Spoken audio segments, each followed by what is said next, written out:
Welcome to Voices from Below, a podcast where we share the real stories and experiences of miners. Our aim is to foster understanding and positive change by highlighting personal experiences and insights without focusing on specific individuals or organizations. The views shared here are personal and not necessarily those of the podcast team. Thanks for joining us. Hi, everyone, and thanks for tuning in to Voices from Below. Today, we're speaking with Erik, a mining engineer with extensive experience working in a variety of mining environments all around the world. Erik, thank you so much for joining us, man. Yeah, my pleasure. So could you start by introducing yourself and telling us a little bit about your journey so far in mining? Sure. Erik Beck, a professional engineer. I went to mining engineering school at Queen's University. Went there, got graduated with just a bachelor's of mining engineering, and from there I went over to the Middle East. I was in eastern Turkey, where I worked in an underground copper lead zinc mine. Kind of got exposed to everything from drilling ore reserves to retrofitting the old process plant, as well as going into some old, I guess they would have been old Roman mines that were excavated back in the day. And we kind of saw the old conchoidal style where they do the fire setting. They start a fire, and then you once the rock was super hot, you'd hit it with cold water and it would just start fracturing, so you could use the rudimentary tools back in the day to break it up. So that was pretty cool to see that, and kind of the original mining engineering back in the day. And we'd use that as kind of our keynote places to really start doing more exploration. And then from there it was doing some basic ore reserve an estimation underground, and we would pump out some of the old workings that had been excavated in probably the past 10 to 20 years. And from there we got the process plant operational, and after that the next project I had was developing our tailing storage facility. And that was kind of like my, 3 years of experience in Turkey, was kind of going from zero to a processing facility. It was a small 100-ton operation, but it was very high grade copper, lead, zinc. So it was pretty neat to see almost raw metal in the ground. And that was a really, really eye-opening experience to kind of see what mining was like, probably 50, 60, potentially 100 years ago, right? Because it was still pick and shovel. It was, people pushing ore carts. It was, pretty rudimentary. I mean, I put a requisition in for a donkey underground to try to help the guys to move ore underground. So it was pretty wild to kind of get an exposure to that in, the early 2000s, right? It was kind of a pretty cool, neat experience. And so I spent 3 years there. Kind of my contract ended, and the next goal is I want to go back to Canada and be a bit closer to my family. So the next step was I found a job up at a fly in, fly out copper gold mine up in northern BC. That was a large 50,000 ton per day, second largest trucks on the planet. Were moving the ore from the open pit to the processing facility, and I was kind of part of the final closure, and then eventually into the reclamation team that was using all the same equipment to kind of redefine and reconfigure all the old waste piles and make them contour to look like they were part of the original environment. So it's pretty cool. Yeah. So what exactly got you into mining? Was that something that, most people from where you were did, or No. What exactly sparked that? Yeah, no, I kind of went to school looking to get into engineering. I didn't really know. And at Queen's, first year engineering is just basic. Everyone does the same thing: math, chemistry, physics, all the basics, and kind of gives you another year to kind of understand. And I had a geology course. Everyone has to take the geology course, and it really kind of struck a chord with me. And then my older brother, he actually did mining engineering at Queen's as well. And we were just kind of, having a beer and just kind of discussing things I was looking at. And he's like, well, if you ever want summer jobs, I mean, I can always help you find something. So I guess having that, family already in it kind of really was that kind of icing on the cake to be like, okay, this is something that somebody I look up to has gotten into. And, obviously a really interesting and neat industry that can take you all over the planet. So I think that was, the final piece was having my brother that did it. Yeah. And knowing what you do now, do you think you kind of knew what you were getting yourself into, or not at all? Oh God, no. No, it was I mean, you play with Tonka trucks as a kid, right? I mean, you make piles Mhm. of sand and you kind of get an idea, but when you start getting into the details of what goes into developing a surface or an underground mine, it's just exponential what has to go into that, from financing to surveying to drill and blast to you name it, it has to happen. So it's pretty cool.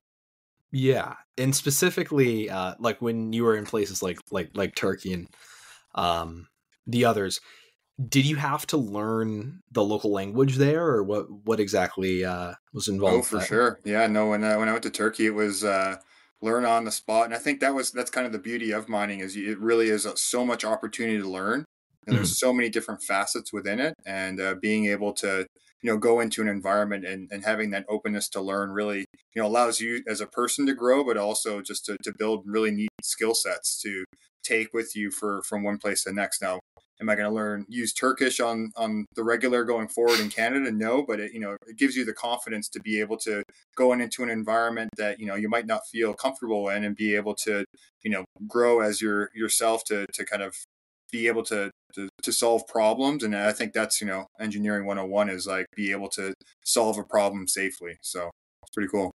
Yeah. So when you were in Turkey, would you say that there were mostly local people, or were there people from all around, kind of like you? Or The mine we were at was pretty unique. It was like a kind of like a mom and pop operation where it was mainly locals. We had a guy from Wales was our geologist, and our I guess chief operating officer was from the Netherlands and living in the UK. So we had a few people that were expats, but for the most part, all the miners, all your surveyors, all your truck driver, everybody was local. So it was it's pretty cool. And I find that whether I've worked in Australia or whether I've been in Northwest Territories or BC, you really get a lot of the local involvement, from First Nations, which is I think just so critical to making these operations work when you have buy-in from various groups that do see the benefit, whether it's financial, education, and even services. Right, when you start bringing in mines, you start bringing in infrastructure, whether it's power, health services, education, tax revenue. There's a lot of stuff that kind of gets involved with a mining operation, and working with various local groups that have I guess a vested interest to see it succeed is really neat and eye opening. yeah. So for someone who's interested in going into mining, what would you say if they're interested in, let's say, going into a more, you said, mom and pop style mine versus a mine that's owned by one of the bigger players? What would you say is like the pros and cons, and what should they be thinking about with that? Right, right. So, I mean, I guess when you get into the mom and pop, like you really get exposure to a lot of different opportunity.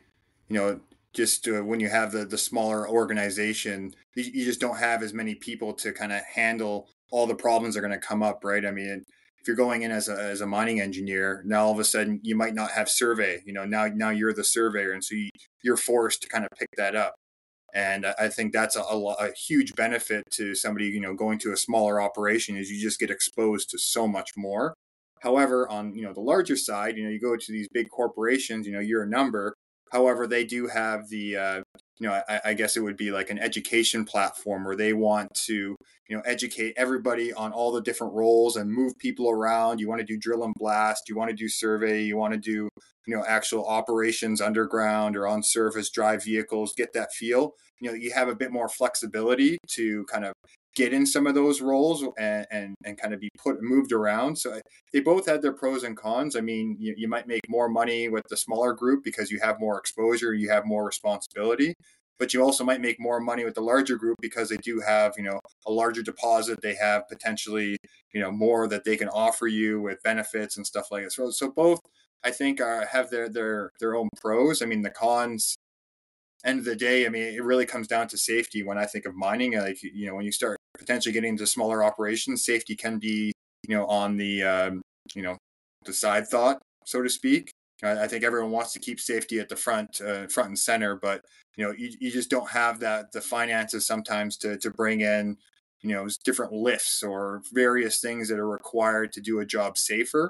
So I think when you start looking at the smaller operations, you do potentially run the risk of getting into a less safe environment. But that being said, when you get to the bigger operations, everything's bigger, moving faster, happening at a faster pace. So you do see incidents happening, but they happen on a much larger scale, right? So I think both have their pros and cons, and I think as a somebody getting into this industry, I highly recommend finding a small operation and then transitioning to a big operation or vice versa.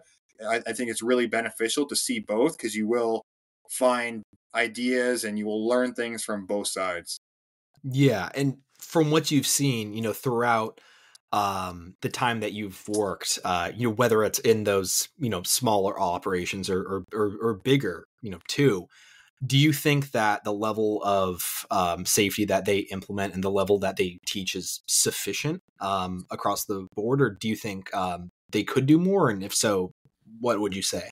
I mean, I think that's like we have like business improvement, right? Every group almost has that, right? So I think there's always room for improvement, whether you're a small operation or a large operation, right? And I think human nature, we just always want to do things quicker, faster, better, but sometimes that's not always the safest way to do it. So um, being able to look at different I guess parts within the company and being able to understand what needs to happen, I think will always, make things better and safer. And I think as long as, upper management wants that safe environment, it will always trickle down. I think it's when that, upper management really is trying to cut the bottom line is when you start to see, people down chain that really start to get that idea of, oh, I can cut a corner here, I can cut a corner there. And then that's where, you run into the risk of people getting hurt, right? So I think it really comes from management really striving and pushing that safety culture to really trickle down and be from top to bottom. Yeah, and going into that a little bit more from what you've witnessed, would you say if you've heard about accidents or anything that happen to people above ground or below ground, do you think that that's tended to be a little bit more on them or just up to just pure chance, or do you think that from what you've seen, you think that those could be prevented? I think everything's preventable. I think, I don't. Thankfully, I've never been exposed to like pure negligence. I think that's like the one thing I've been blessed with over my I'm looking at like 17 years now being in the industry. There hasn't been any outright negligence. It's been a lot of accidents. It's been a lot of um, engineered practices that potentially weren't in place. That we have a protocol, but no nothing's been blatantly negligent, which is I think, overall, you don't really see that in the industry anymore where someone is just like overall just saying, I want nothing to do with safety. We're getting production, right? And I think that mindset is completely in the past. Okay, yeah, and so transitioning a little bit, um, so you've obviously you've been in mine rescue for, you said not right this second, but you've been doing that for a while. So could you talk a little bit about your time in that and what kind of inspired you to get into it? For sure. Yeah, no, mine rescue is I guess when I first started at the two mines. I mean, that both operations I've always at the larger scale operations I've been involved with the mine rescue, and I think for one, it's just a way to kind of give back to the the mining community. I think being able to learn a skill set and when you're at site, it becomes your second family, right? You're there. Especially when you're living at camp, you're on 2 weeks on, 2 weeks off, 3 weeks on, 3 weeks off, 4 days on. Like you have these rotations, and you're living at site. So now what you have at home is also what you have your second home is site, right? So when you can go and you can kind of be a part of that group that goes and takes care of your theoretical friends and family, right? So it's been a for me just a great experience to not only expand my own skill set because now what you learn at site from first aid to firefighting to any kind of you know I guess problem resolution when it comes to even someone who's going to be like a schizophrenic state. We've had multiple different training scenarios where somebody has like an episode, right? So you understand, you start to learn what kind of problems you have on a micro scale at site that could be a larger scale at home, right? And you bring that safety home with you, right? You when you come home, you're like, oh, is my fire extinguisher expired, right? Or things like that you might not think about normally, but when you're on a mine rescue team, those are the things you're looking for when you're checking out your equipment, doing your equipment inspections and stuff. And yeah, it's been and I also found too, being on the mine rescue team, you get people from all over the project that come in and join it, right? From mechanics to millwrights to electricians to engineers to health and safety to, you name it. Anyone that's on the site can become, a mine rescue member, right? So you start to build this network of people that you typically don't normally hang around, right? If you're in the engineering room, you're working with the other engineers, you're working with other groups, and you might get some drill and blasters, you might get some haul truck drivers or shovel operators, but you're not typically dealing with a field mechanic on a day-to-day basis, or potentially an electrician on a day-to-day basis. But then once you start moving yourself potentially into projects, which I kind of have done, special projects, you now start looking at, I need to have an electrician help me hook up this junction box. And now all of a sudden you can talk to your buddies that are, within, these different groups to be like, oh, I need this, or where do I find that? And all of a sudden you can start building a rapport with people that typically you wouldn't have that direct communication with. So it's been both a learning experience, personally for, learning how to take care of people and equipment, but also just like on a social basis up at site, being able to expand your network. Mm-hmm. And since you said that, like, there's so many different types of people who have done this, who are in mine rescue, do you think that it's for everyone? Do you think that everyone should be considering it? Or I mean, I would, if you have an interest in it, I would strongly recommend you try it. You start getting into medical situations, not everyone can handle blood, or not everyone can handle certain things, right? But I mean, it forces you to get beyond that, right? And if you maybe you're not good at that certain aspect, but you could be, the ambulance drive. There's things that you can do that if there's something that's a critical thing that prohibits you from doing something, there's always things that you can do to help. What even dispatch, right? Somebody has to be coordinating where the trucks are going, who's where, making sure that you have, everyone accounted for when you go into a burning building, right? Coming out, somebody has to do the checklist. And still, there's so many different things that, people can get involved with when it comes to mine rescue. And I think if somebody's, apprehensive because of their word to see blood, well, thankfully we don't see blood very often. And, it might just help you get beyond that. And if something ever, heaven forbid, happened at home, you now have that ability to actually take action, especially if it's family members, right? Where something happens to somebody, fall off a ladder or whatever at home, you now can go and take care of somebody that you love and care about, right? Whereas before, you might freeze up and you might not know what to do. So it's, yeah, it's good. yeah, so you mentioned specifically that there you did drills and all that for someone who had schizophrenia or something.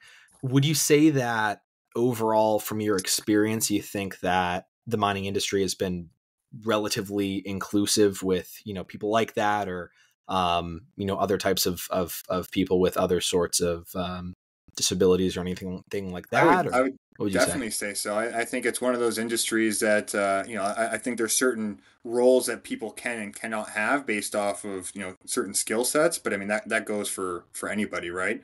But I think when you find different people that have any kind of learning disability or whatnot, like there's tons of different opportunity within in a mining operation where someone can be able to provide value and be a part of a team and be a part of a group. And I've seen multiple different instances at different sites where we have people that potentially might not make it at in an environment back at home, but at the mine site, they can find their niche and they can really focus on that and really do well. And it's very, rewarding to be able to work with somebody that, finds passion in their job and looks beyond potentially what they see or somebody else sees as a disability, and they could utilize that to their advantage.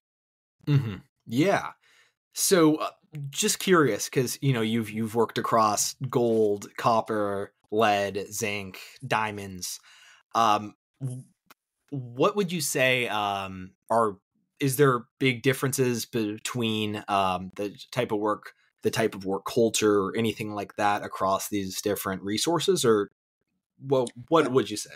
Yeah, I mean, for me, I've kind of stuck around like the hard rock mining. I mean, you can kind of get into soft rock where you kind of get into oil sands, or you get into even like solution mining with uranium, where you're literally freezing the rock and then using a brine solution to mine out the actual sand that contains the mineral. So there are different applications, and now it's interesting for me.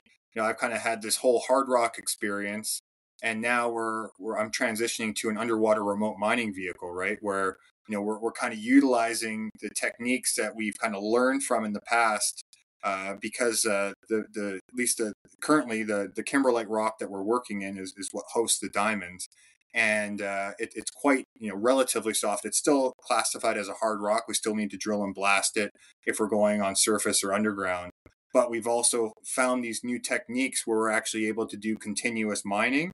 And to me, that's kind of where I see the future, right? Is being able to have these vehicles that can take out that that person at the rock face, right? The most dangerous place you could be in a mine, whether it's surface or underground, is at the face. It's just there's so many variables, especially with temperature and rain, and you start getting into different weather. I mean, we're dealing with up in the Northwest Territories, plus 30 Celsius in the summer to minus 54 Celsius in the winter, right? So I mean, you have these massive ranges, frostbite, or when you're underground, you're dealing with rock falls and stuff. So if you can start looking at equipment that can start working on a semi-autonomous and remote capability, you really start to take that person, their safety out of the equation, and you can really focus on really increasing their productivity without having to sacrifice safety. So you mentioned the underwater remote mining that you're doing. Could you go into a little bit more detail about exactly what that involves?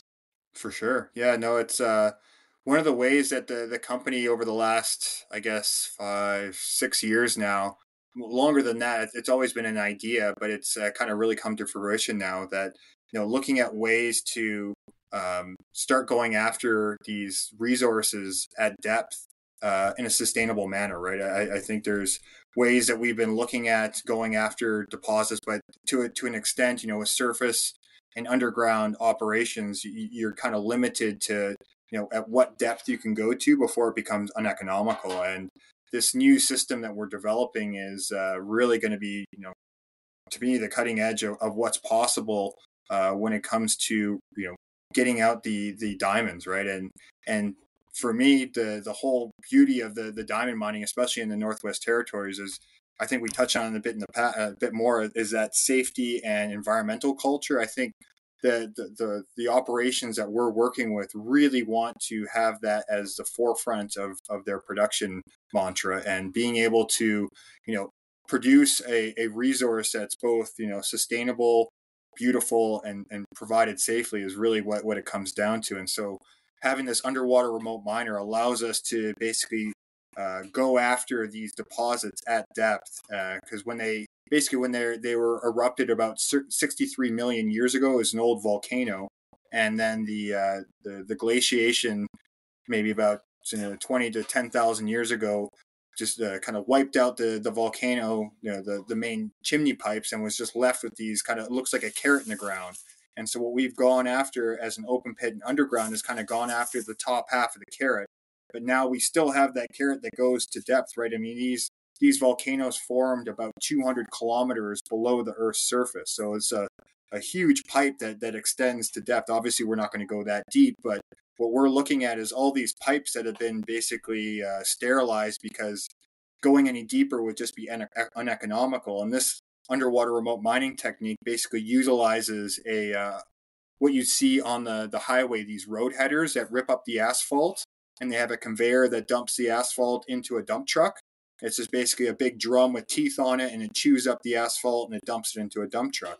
We've modified one of those to be able to be dropped underwater from 10 meters, 30 feet all the way down to 500 meters, 1,500 feet underwater, that allows us to extract the remaining deposit to actually get this resource that to our past experience has been uneconomical. So it's really going to be opening up both the current and potential future, because I mean, we've been operating up in the Northwest Territories for 25 years now, and this potentially, if this technology works and goes forward, we're looking at potentially another 10 to 20 years. So it's going to be pretty cool to be a part of this, and really see that innovation happening in the mining industry, right? It's been one of those or I guess industries that's really kind of been old school technology. Keep it simple, keep it cheap, keep it easy. No one wants to push the envelope because no one wants to fail, right? No one wants to take on that risk, and that's kind of the one beauty that I've seen in the last 5 to 10 years in mining is we've kind of gotten rid of all that easy access ore body, right? So now we're having to, as human beings, think outside the box. How do we go after this stuff? How do we do it safely? How do we do it economically? And how do we do it within a reasonable time frame? And so it's going to be really cool to see how this unfolds. That's fascinating. Yeah. Yeah. So I mean, at that point, like, do you think that obviously this might be the case of eventually, but in even the near future, do you think that people will even need to be involved that much, or do you think there's still a prime place for the individual to be involved? There will always be that people will need to be on site. I think there's I know there's some ideas are kicking around for lunar mining, where we can send vehicles up and everything could be completely autonomous, and I know that is the future, that is the goal. But I think we're quite a long ways away from being able to have that remote capability, that tactile ability of a human being to go and solve a problem in person. I think is always going to be required. Even when we start, getting the moon, I don't think we'll ever be able to do it fully remote. I think there will always have to be some kind of human, integration into that system. When it's coming to any kind of troubleshooting, whether it's electrical or hydraulic or whatever, there has to be some kind of like human involvement in that. And I think that's kind of the beauty of being human, right? Is like we always are somewhat required for a heavy industrial process. Now we can take a lot of the people out of that safety environment, but then once you start taking people out, you have to start backfilling with other people to take over those other roles. Or you have a fully autonomous haul truck. Well, now you have to have people doing all the coding, doing all the tire changes. I mean, eventually some of that stuff can get transferred over to like semi-autonomous and robotic operation, but there will always have to be somebody behind that.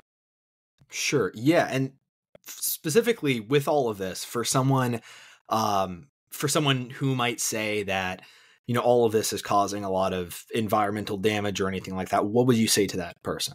Yeah. I mean, I have a sticker that says, if it can't be grown, it has to be mined, right? I mean, there's kind of that everyone wants to advance technology, and you look at a computer, you look at a phone. I mean, the whole thing is mined, right? Everything you look at. Like I give a presentation to grade 5 to grade tenures, and we have this kind of I kind of go over the basics of mining, and how mines are formed, and what kind of different things are mined, and then I start asking around, what is mined, and we start going around the room, and everyone's like, well, everything, like from your drywall to the graphite in your pencil. I mean, even when you go to build a building, right? I mean, even if it's wood, right? I mean, that's a resource that you have to go and extract, right? So it's interesting when we want to look at everything as an environmental impact.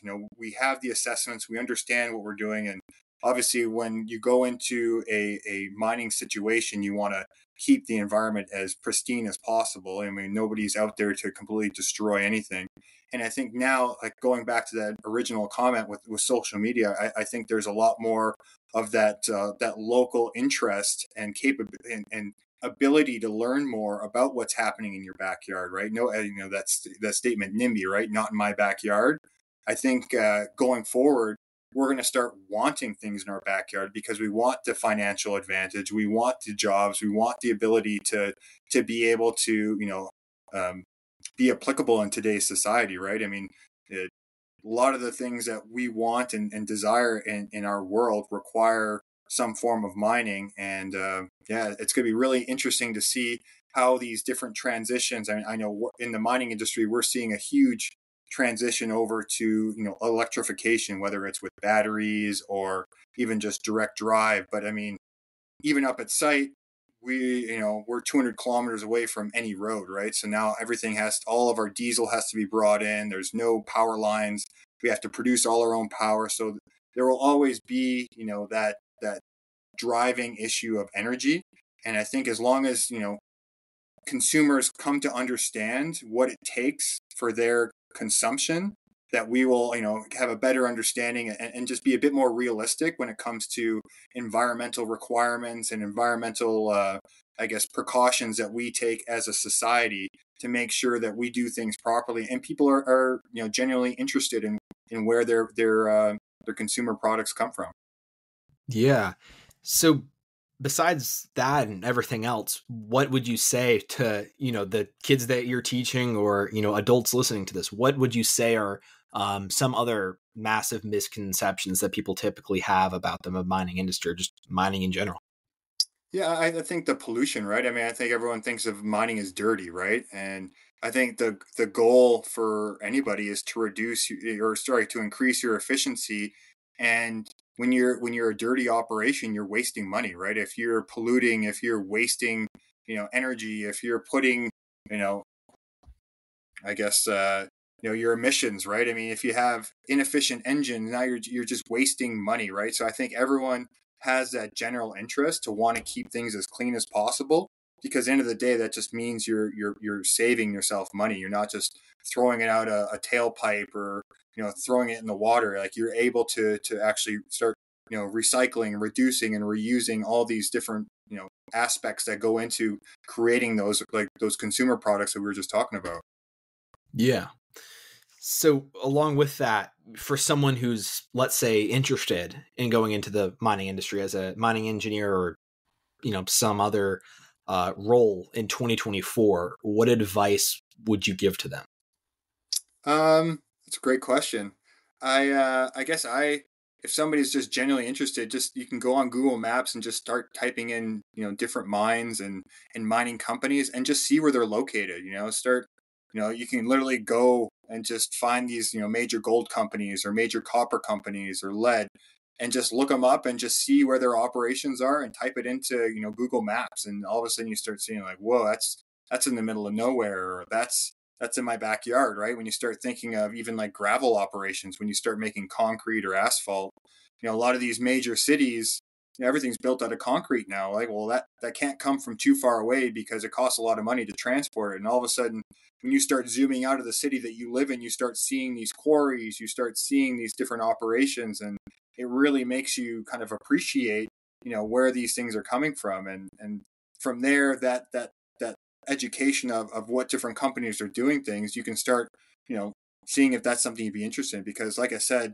a mining operation requires almost every aspect of modern society, from, healthcare to finance to engineering to mechanics to electrical to, pressure vessels, you name it, it's in there. And even more so now with the communications, right? I mean, we see at our mine site a lot of ex-military because of the radar communications that are required, and they really provide, they're really bringing in a lot of this technology that we've kind of invested in with, heavy military, is now coming into the mining sector for, being able to communicate, whether it's underground, surface, knowing where equipment's at, and just being able to generally see what's happening, especially on a survey, right, where we're able to use drones to be able to map out all the different environments, whether they're on surface or underground, and be able to create these 3D models. So I think there's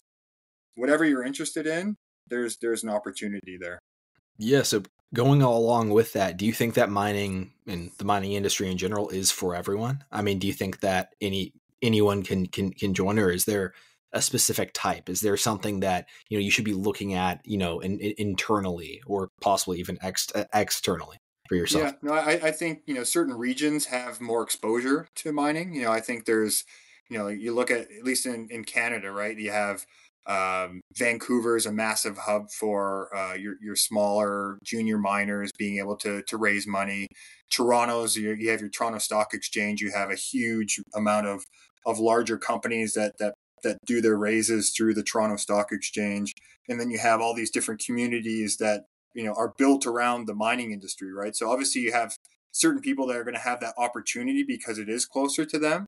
But that being said, I mean, when you start getting into finance, anyone could be financing a mining operation, right? Whether you're a big trader, big player, or even like an at home day trader, right? Like you can start looking at these mining operations and start educating yourself on who's doing what and where and how, and being able to find something that maybe the trading's not what you want to do, but you want to get into something a bit more technical, right? Yeah. Yeah. And lastly, when you're done with mining, when your career is over, what would you be proud looking back on to see what you've accomplished? Yeah, I think just making it a safer place. I think that's the goal. I mean, everyone wants to go and work hard, and end of the day, you just want to go home and have fun with your family, your friends. Do your hobbies, your fishing, your hunting, whatever it is, right? And I think being able to contribute to that safe environment when you're working, I think is, I mean, I hope it's everybody's goal, but it's definitely something I want to be proud of. That end of the day, that you start creating these different processes and being able to build and construct things and making sure that everyone goes home safe to their families is end of the day what you want to be proud of, right? Yeah, perfect. Well, thank you so much, Eric, for sharing all this. It's been some really, really, really fascinating stuff, and I really appreciate you taking the time out of your day to come on the podcast, man. I appreciate Yeah, it. my pleasure. Thanks for the invitation. It's been Of pretty cool. course, of course. All right. Well, I'll talk to you later. Have a good one. Bye. Thank you so much for listening to Voices from Below. If you or anyone you know wants to be featured on Voices from Below, you can reach us at voicesfrombelowpodcast@gmail.com. That is voicesfrombelowpodcast@gmail.com. Thank you so much for listening, and we hope to catch you in the next episode.